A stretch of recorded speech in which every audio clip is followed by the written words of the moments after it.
Hey, what's up? Andrew Kramer here for videocopilot.net, and welcome to part 2 of the planet destruction tutorial, or whatever the heck it's called. What we're going to do is blow up that nice planet that we created. So here's what we're going to be creating. So, planet just couldn't take it anymore and self-destructed. So what we're going to do is take the render of our destroyed planet and drop it into a new comp. And so I just made it spin for 10 seconds, but you can do whatever. And then also have a space background that I'll drop right in here. Now we are going to do a little bit of 3D, so I'm going to create a new camera and 35mm, choose OK. Okay, now the next step is to go to our effects and presets. We're going to type in shatter.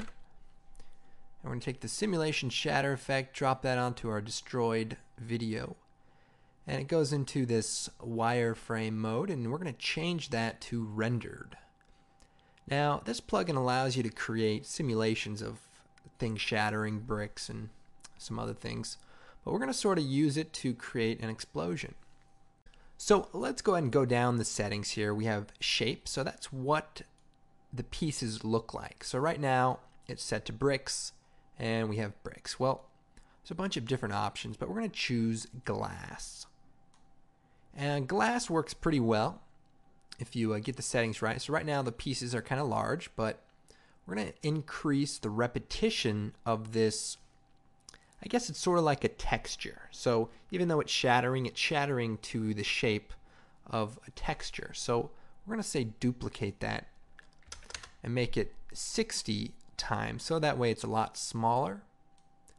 I'm also going to set the comp to half, which will make it a little faster while we work. Now what causes the layer to shatter is a force. And we actually have two possible forces. The second is actually off by default.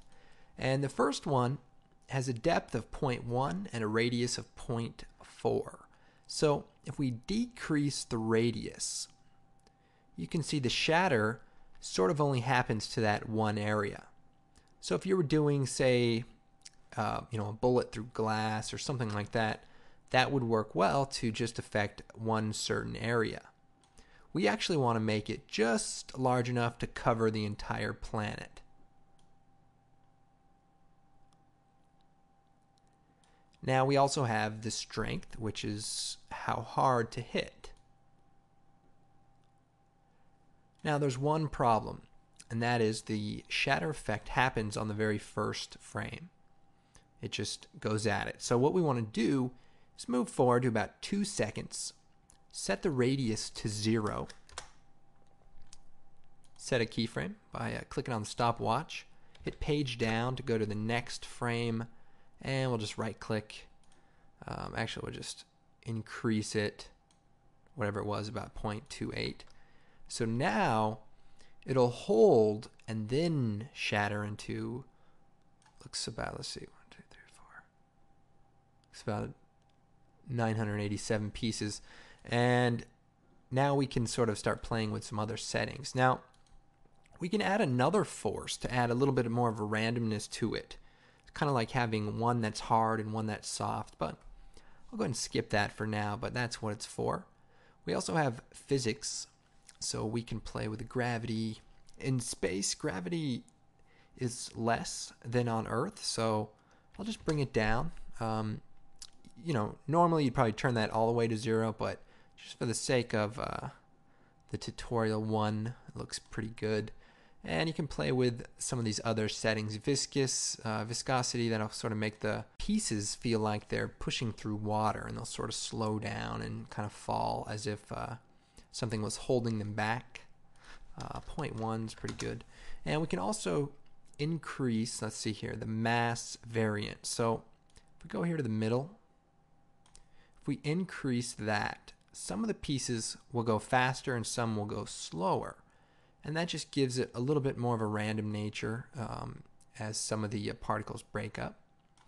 And then back to the shape, actually, we have the extrusion. So we can increase that and make the pieces larger. But I'll actually keep that at the default for right now. So moving on, we have a few other options. We have the camera position, and it has some settings to kind of play with the camera right inside here, but we're actually just going to change the camera system to use the comp's camera. And so what that's going to basically do is allow me to use the camera tools to orbit around the mesh here. So that's kind of nice. Also, we have some lighting options, just to change how it looks. But anyway, pretty powerful plugin, but we're just going to use it in a pretty simple way, as you can see here. Actually, probably want to turn that down just a bit there. So now I've created sort of this explosion, and we're going to go ahead and add a few more elements. Now, I've got the Action Movie Essentials Explosion #1. You can get that from the website. Pretty cool product, a lot of action stock footage.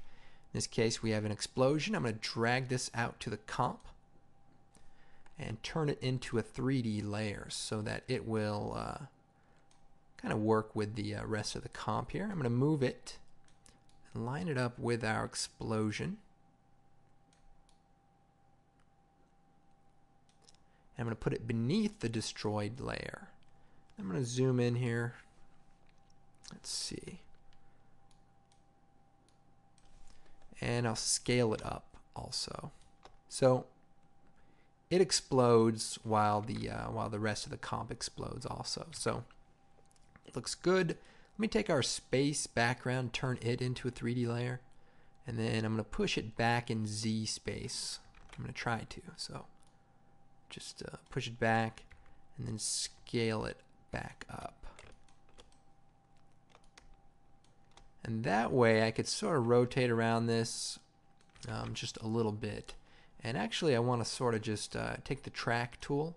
I want to back up. I want the Earth or the planet to be a little smaller. Then I'll increase our background size. So that looks pretty good. And that way we can see more of the explosion of the pieces. Okay, now let's add a glow. So I'm going to create a new adjustment layer. And we'll choose Effect, Stylize Glow. And we'll increase this a little bit. And I actually just want it to happen at the explosion point. So I'll hit Alt, Begin Bracket. Or you can just extend the layer so that it just turns on at that moment and sort of blows up. Okay, what else can we do here? We can add a cool shock wave. And to do that, we're going to create a new composition. And we'll make it 1280 by 1280. And we're just going to create a new solid. And we'll make it orange. And then we're going to take the elliptical mask tool and double click. Adds a nice circle. And then we'll hit M. And we're going to duplicate the mask. Edit, duplicate. And then we'll set the second mask to subtract, which just pull everything away. And then we're going to shrink the expansion of the second mask and then feather it out. And then we can feather the first mask just a bit. Okay, so I'll go back to our comp, and from our project I'll bring that comp 2 shockwave out. Pretty large, and we'll turn it into a 3D layer. Then I'll rotate it, and then rotate it again. And then I'll hit S. We'll bring the scale down, set a keyframe, move forward here, and we'll just make it larger, and that way it just kind of blows up. Now we want to make sure we time this up, so we'll just put it about here, and then it explodes out. And we also want it to sort of fade out, so we'll hit T. Let's see. we'll hit T, turn the opacity stopwatch on, and then we'll turn it down to 0 so that it begins to fade out, and we'll just set another keyframe and another. So it starts at 0, fades in, and then fades out.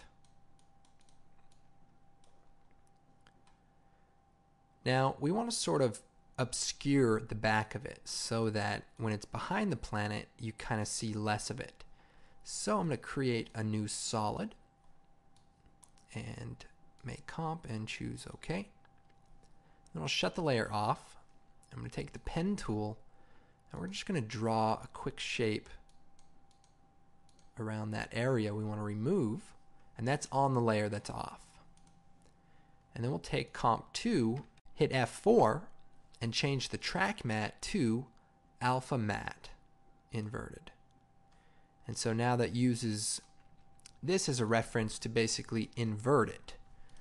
And then if we take this layer, hit F, we can feather it just a bit. And so just that little subtle transparency just makes it look a little bit better as it kind of shoots outward. Now we can take that layer, choose Effect, Stylize, Glow, increase the radius here, change the transfer mode to Add, and let's go ahead and check it out.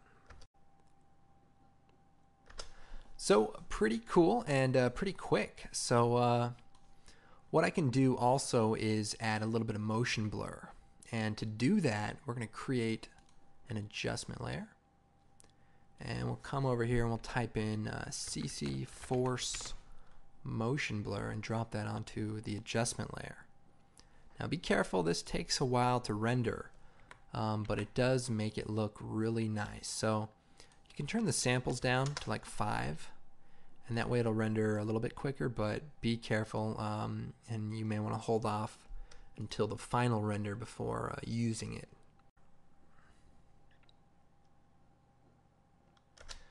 So as you can see, it's looking pretty good, and you know, this effect is nothing new, but I thought it'd be kind of a cool way to experiment with some of the other plugins, such as the shatter effect. And you know, it's fun to experiment using interesting projects, and I love blowing stuff up. Actually, as a young child, I used to do really crazy things. I would catch like small animals in the yard, like squirrels and things, and then I'd go in the kitchen, and we have a microwave. And what I would do is I would get a little small plate and create little small meals and cook them up, and then I would eat the meals with the squirrels, and those were my friends. And it was pretty sad. And one day they just they left, and I guess they weren't hungry anymore.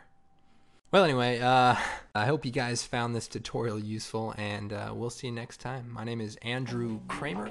Don't forget to check out the blog. We got some great stuff up there, and of course our great products keeps the site going, and we appreciate all you customers out there. And if you're considering buying something, now is the perfect time. All right, see you later.